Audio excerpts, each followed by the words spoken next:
ओम। ऋषि दयानंद के प्राण हरण व अपमान की चेष्टाएं। तीसरा, यही कर्ण सिंह शरद पूर्णिमा पर पुनः गंगा स्नान को आया। पहली बार असफल होने पर इस बार उसने कुछ बैरागियों को उकसा दिया, परंतु वे घबरा गए। अब उसने अपने सेवकों को तैयार किया। एक दिन रात्रि को कर्ण सिंह के 3 सेवक स्वामी जी को मारने के लिए गए। आहट होने से स्वामी जी जाग गए। वे लोग डरकर भाग आए। कर्ण सिंह ने फिर दोबारा भेजा। इस बार फिर स्वामी जी जाग गए और उनकी हुंकार सुनकर घातक स्वामी जी के पैरों में गिर पड़े। इसी बीच कैथल सिंह, जो स्वामी जी की सेवा के लिए नियुक्त था, बहुत से ठाकुरों को बुला लाया। ठाकुर किशन सिंह ने कर्ण सिंह को ललकारा, पर वह सामने नहीं आया। उसके ससुर ने भी कर्ण सिंह को कहा कि यदि तुम्हारे दिन अच्छे हैं तो तुरंत यहां से चले जाओ। वह अपने ससुर की बात मानकर वहां से चला गया। चौथा, कर्णवास से स्वामी जी शहबाजपुर गए। वहां 2 बैरागी एक ठाकुर के पास तलवार मांगने आए कि इस गप्पाष्टक अर्थात स्वामी जी का मूंड काटेंगे। ठाकुर ने उन्हें धमकाया। ठाकुर गंगा सिंह ने, जो कई गांवों के जमींदार थे, ने भी उन लोगों को धमकाया। पांचवा, फर्रुखाबाद में एक ज्वाला प्रसाद नामक मद्य एवं मांसाहारी ब्राह्मण था। एक दिन एक वाम मार्गी उसे पालकी में डालकर स्वामी जी के पास ले गया। वह स्वामी जी के सम्मुख कुर्सी पर बैठकर उन्हें दुर्वचन कहने लगा। उसके व्यवहार से भक्त लोग दुखी हुए और उसे पीट दिया। स्वामी जी को यह बात अच्छी नहीं लगी। इस घटना का पता लगने पर ज्वाला प्रसाद का संबंधी 20-25 लठैतों को लेकर स्वामी जी को मारने आ गया, परंतु स्वामी जी के दर्शन करते ही उसका इरादा बदल गया। फर्रुखाबाद के लाला जगन्नाथ ने स्वामी जी को एक सुरक्षित स्थान पर रहने की सलाह दी। स्वामी जी ने कहा, यहाँ तो आप मेरी रक्षा कर लेंगे, परंतु अन्यत्र कौन करेगा? मैंने आज तक अकेले भ्रमण किया है, आगे भी करूंगा। कई बार मेरे प्राण हरण की चेष्टा की गई, परंतु सर्वरक्षक परमात्मा ने सर्वत्र मेरी रक्षा की है। भविष्य में भी वही करेगा, आप चिंता न करें। छठा, फर्रुखाबाद में ही एक प्रसाद नाई गुजराती ब्राह्मण वहां के नामी गुंडों में से एक था। कुछ द्वेषी लोगों ने पैसों के लालच से उसे स्वामी जी को पीटने भेजा। वह मोटा लठ लेकर स्वामी जी के पास आया। स्वामी जी के वार्तालाप से वह बड़ा प्रभावित हुआ और फिर आजीवन एक सदाचारी ब्राह्मण की तरह रहा। एक दिन महाराज विश्रांत घाट पर जल में पैर लटकाए बैठे थे कि कुछ शरारती लड़कों ने रेत के गोले बनाकर स्वामी जी को मारने शुरू किए, परंतु वे चुपचाप गोले खाते रहे और लड़कों से कुछ नहीं कहा। अंत में जब आंख में कुछ रेत पड़ गई तो वहां से उठकर अन्यत्र चले गए। यह प्राण हरण की चेष्टा नहीं थी। सातवां, काशी में एक बार महाराज गंगा तट पर अर्ध निमिलित चक्षु होकर बैठे बड़े मधुर कंठ से सामगान गा रहे थे। तभी वहां मोहनलाल विष्णुलाल पंड्या एक अध्यापक के साथ गए। थोड़ी देर पश्चात स्वामी जी ने पंड्या जी एवं अध्यापक महोदय को वहां से चले जाने को कहा कि यहाँ उपद्रव होने वाला है। वे जाने को ही थे कि कुछ लोग लाठी ढेले लिए हुए वहां आ गए और महाराज पर ढेले फेंकने लगे। एक व्यक्ति ने आगे बढ़कर उन पर लाठी का प्रहार किया। स्वामी जी ने उसकी लाठी पकड़ ली और उसे गंगा में धकेल दिया।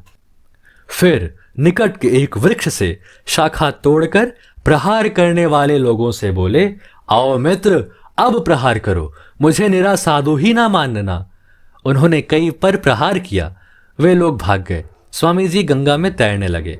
स्वामी जी कभी कभी मालकाग्नि का तेल खाया करते थे और कहा करते थे कि इसे खाकर जल में बहुत देर तक रहा जा सकता है। कुछ लोग यह भी कहते हैं कि इसे गोले के साथ खाने से स्मरण शक्ति बहुत बढ़ जाती है। ईंट फेंकने वालों में पंडित सूर्य कुमार शर्मा रईस पुराना कानपुर भी था। वे हलधर के शास्त्रार्थ में स्वामी जी पर ईंट फेंक कर आए थे। उनका स्वामी जी के प्रति द्वेष इतना बढ़ा था कि वे उनके नाम से भी जलते थे। उनकी पुस्तकें जहां पाते फाड़ देते। मार्गशीर्ष संवत 1939 में उनका छोटा भाई स्वामी जी की कुछ पुस्तक खरीद लाया। पंडित जी उन्हें पढ़वाना चाहते थे, पर उनकी सुंदरता देखकर उनका मन उन्हें पढ़ने को ललचा गया। मेला चांदापुर का वृत्तांत पढ़कर उनकी बुद्धि से अज्ञान का पर्दा उठ गया और वे स्वामी जी की युक्तियों से अत्यंत प्रभावित हुए। संवत 1940 में आर्य समाज की स्थापना जब उनके नगर में हुई तो वे उसके सभासद बने और अंत तक स्वामी जी के प्रति श्रद्धालु बने रहे। 8वां कार्तिक शुक्ल 12 संवत 1926 तदनुसार 16 नवंबर 1869 को काशी का प्रसिद्ध शास्त्रार्थ हुआ। विपक्षी पंडितों ने काशी नरेश की शह पाकर हल्ला गुल्ला मचा दिया और दयानंदः पराजितः कहते हुए काशी नरेश भी सभा से उठ गए। फिर क्या था, सारी सभा अनियंत्रित हो गई और स्वामी जी पर ढेले, गोबर, मिट्टी आदि की वर्षा कर दी। सारा आर्य जगत काशी के तत्कालीन कोतवाल पंडित रघुनाथ प्रसाद का आभारी है, जिन्होंने अपने कर्तव्य का पालन कर स्वामी जी की रक्षा की। यद्यपि वह मूर्ति पूजक था, परंतु था कर्तव्य परायण, न्यायप्रिय।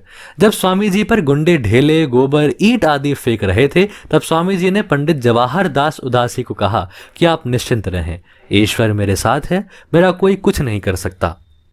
9वां महाराज वेद विरुद्ध सभी मतों का खंडन करते थे, उनमें इस्लाम भी था। मुसलमान उनसे चिढ़ गए। एक दिन महाराज अकेले गंगा तट पर बैठे थे कि कुछ मुसलमानों की टोली टहलते टहलते स्वामी जी के निकट पहुंच गई। उनमें से एक ने स्वामी जी को पहचान लिया और कहा कि यही वह बाबा है जो दीन इस्लाम के खिलाफ बोला करता है। इस पर 2 व्यक्ति आगे आए और महाराज जी को अगल बगल से उठाकर गंगा में फेंकने की चेष्टाएं करने लगे। महाराज उनके दुष्ट संकल्प को जान गए।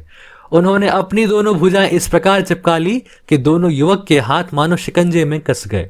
उन दोनों को बगल में दबाते हुए ही स्वामी जी गंगा में कूद गए। वे चाहते तो दोनों को जलमग्न कर देते, पर दया करके उन्हें छोड़ दिया और स्वयं जल में नीचे नीचे तैरते तैरते बहुत दूर निकल गए। वे दोनों किसी प्रकार जल से बाहर आए और हाथों में ईंट लेकर स्वामी जी के जल के बाहर आने की प्रतीक्षा करने लगे। बहुत देर तक स्वामी जी नहीं आए तो उन्होंने समझा कि बाबा जल में डूब गया और चले गए। स्वामी जी महाराज रात्रि होने पर अपने स्थान पर आ गए। 10वां काशी में ही एक दिन एक मनुष्य भोजन लेकर स्वामी जी के पास आया और भक्ति भाव का प्रदर्शन करके स्वामी जी से भोजन पाने की प्रार्थना की। स्वामी जी ने कहा कि मैं तो भोजन कर चुका, आप करिए। वह व्यक्ति बोला, अच्छा तो पान ही खा लो। महाराज ने पान लिया, खोल कर देखा तो व्यक्ति झटपट भाग गया। पीछे ज्ञात हुआ कि पान में विष था। इस घटना का वर्णन स्वामी जी ने अप्रैल 1878 में मुल्तान में एक बंगाली सज्जन बाबू शरद चंद्र चौधरी से भी किया था। स्वामी जी का शरीर बड़ा बलिष्ठ था। वे 10-15 गुंडों के लिए अकेले ही पर्याप्त थे। एक दिन एक गुंडा स्वामी जी के पीछे चला आ रहा था तो उसके इरादे अच्छे नहीं थे। स्वामी जी ने पीछे लौटकर हुंकार लगाई तो वह भयभीत होकर भाग गया। 11वां मिर्जापुर में बूढ़े महादेव का एक प्रसिद्ध मंदिर है। उसका पुजारी छोटू गिरी बड़ा हृष्ट पुष्ट व्यक्ति था। मूर्ति पूजा के कारण वह स्वामी जी से द्वेष मानता था। एक दिन वह दुष्ट स्वामी जी के पास आया और उनसे बोला, बच्चा अभी तू कुछ नहीं पढ़ा है, कुछ पढ़। वह स्वामी जी से दुष्टता करने लगा और बोला, बच्चा हम तेरे गुरु हैं, आज तुझे सब पता लग जाएगा। इस पर स्वामी जी खड़े हो गए और सिरहाने का पत्थर उठाकर बोले, मूर्ख मुझे भय दिखाता है। यदि मैं ऐसे भयभीत होता तो देश देश घूमकर कैसे खंडन करता। इसके बाद जिला मजिस्ट्रेट ने स्वयं ही अथवा किसी सज्जन से के अनुरोध पर स्वामी जी की रक्षा के निमित्त एक व्यक्ति को स्वामी जी के निवास स्थान पर पहरा देने के लिए नियत कर दिया।